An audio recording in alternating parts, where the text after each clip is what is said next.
Hello, welcome. Let's try to solve another Leetcode problem 108.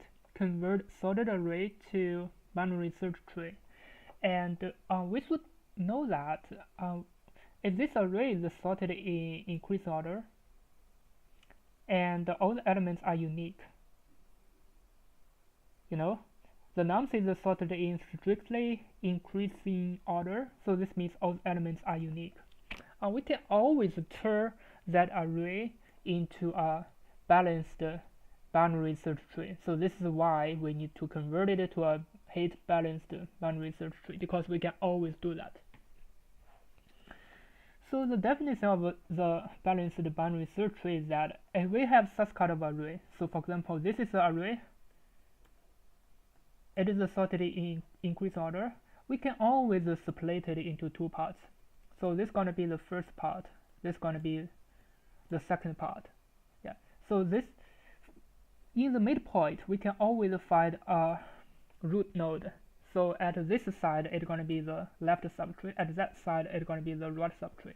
And then we can split the array into two parts. We can find the root node. Here we find the root node, and we find the left part, and we find the right subtree. And we're going to do this recursively until there's only one node, and we just need to return on this tree node. So this is the basic idea. Let me just write a DFS function, and inside I'm gonna call nums, and at the left side it's going to be index 0, at the right side it's going to be nums.length minus 1.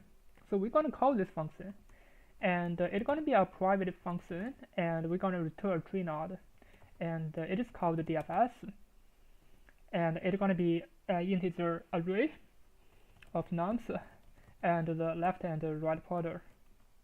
So the condition is that if L less than R, because L should always be more than or equal to R. If it is less than R, it means it is the leaf node. We need to return, and we need to return a node.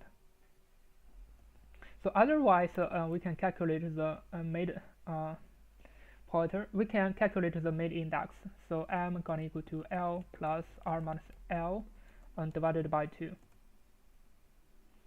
So now we already found the tree node. It's going to be a node of new tree node, and inside it's going to be the value. It's going to be nums m. So this is going to be the tree node.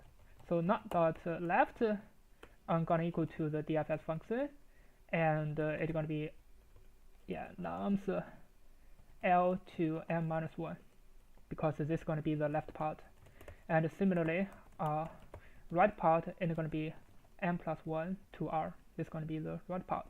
Finally, we just need to return this node. Yeah, we're going to define a private tree node function. It is called DFS. And after call the function, we can directly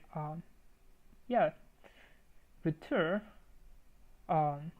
this root node. Now let me just run it. So what is wrong? Yeah, because here it's going to be integer of L and integer of R pointer, because for the method of function definition, we need to define the type. So this is the integer, this is the integer, and this is the integer array. Now let me just run it. What is wrong? So I get nothing. Yeah, because here it is L more than R. Yeah, if L, normally L should be less than or equal to R. If L more than R, we need to return a node. Otherwise, we will never find it. Yeah. Now, as you can see, it works. Now let me just submit it to check if it can pass.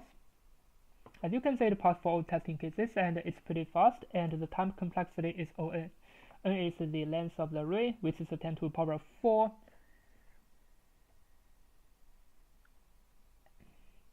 And the space complexity is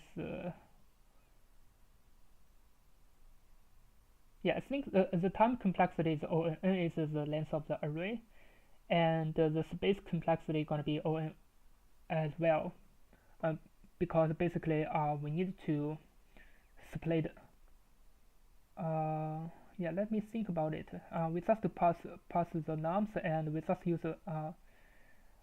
pointer to find where it is. Yeah, but it is a recursive function, and it depended on yeah how deep is the stack. So the space, as it is balanced, so the space complexity going to be log n. N is the length of the array. I think that's all.